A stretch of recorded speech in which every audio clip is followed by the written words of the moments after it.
Bobby Ray Parks babalik na ba sa TNT? Ayon sa mga balita, ay bagamat nasa Japan bilig pa ring naglalaro si Bobby Ray Parks Jr., ay hindi pa rin naman niya tuluyang sinasara ang kanyang pintuan na muling bumalik at makapaglarong muli sa PBA, lalo na, at isa nga ito sa mga nasimulan niyang professional league sa kanyang career, bukod pa dyan na syempre ito ang professional basketball league ng kanyang bansa, kaya naman mapa hanggang ngayon, ay nasa konsiderasyon niya pa rin ang kanyang pag-PBA comeback.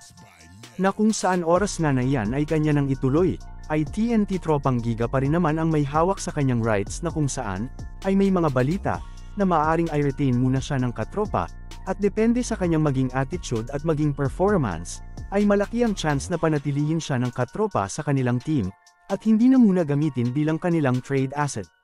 Samantala, hindi naman na siguro questionable ang talento at kalibre na meron si Ray Ray o si Bobby Ray Parks Jr. Nabigo man na makapasok noon sa NBA, pero hindi natin makakaila na magaling ang manlalarong, sa experience pa lang niya sa iba't ibang bansa, at nakita na rin natin yan sa PBA, nang siya ay naigalaro noon para sa Blackwater, at ang huli sa TNT, para sa Gilas Pilipinas, ay naging malaking asset din siya ng team noon, at higit sa lahat, even mapa hanggang ngayon, sa Japan, ay patuloy pa rin yung kanyang pagpapakitang gilas. Talagang ilan lamang yan sa mga patunay na may ibubuga pa ang isang Bobby Ray Parks Jr. sa PBA. Kaya nga kung sakasakali na bumalik ito sa bansa, at bumalik para maglarong muli sa PBA, ay nandyan pa rin ang TNT Tropang Giga, para siya ay muling pagbigyan ng pangalawang pagkakataon para sa kanilang koponan. Barangay Ginebra, target ang bigman ng Terra Firma Jeep. Ayon sa mga balita, ay tuloy pa rin ang paghahanap yung bigman ng Barangay Ginebra para sa kanilang koponan. Nais kasi ng team na ito, na matiyak yung seguridad ng future ng kanilang team, at kung mapapansin, ay talaga nga namang nagkakaedad na ang karamihan sa mga manlalaro ng Ginebra, lalo na pagdating sa kanilang mga bigman, at pinangungunahan na nga yan, ng kanilang mga main bigman pa man din na sina Jepeth Aguilar at Christian Standhardinger. At tiyak na ilang seasons na lang din ay magre-retiro na rin ang mga yan.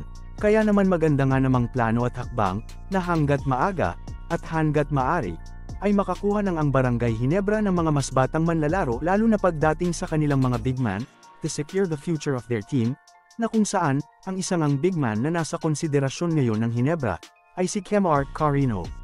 Samantala, wala pa mang napapatunayan sa liga, since rookie season niya pa lamang ngayon sa PBA, pero tila nakitaan na kaagad siya ng malaki at ng malawak na potential ng Barangay Ginebra.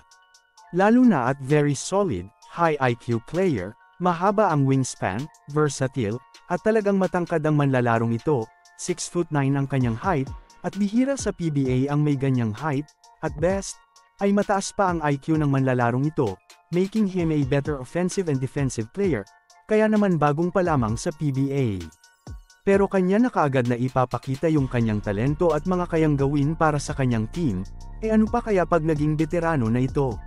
Samantala, ilan nga lamang yan sa mga katangian na meron si Kemart Carino, kung bakit nais nilang makuha ang nasabing manlalaro, na kung saan oras na ito ay kanilang tuluyang makuha, ay sigurado na mas lalakas at higit ding mas lalalim ang kanilang rotation, at tamang-tama rin ang manlalarong ito para sa plano ng Ginebra na matiyak ang seguridad ng future ng kanilang team.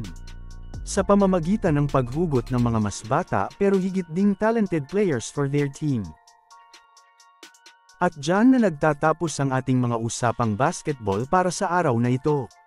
Kaya naman siguraduhin na nakalike na ikaw at nakasubscribe at mag-hit na rin ng bell button, para updated kayo palagi sa ating mga usapang basketball. Maraming salamat po.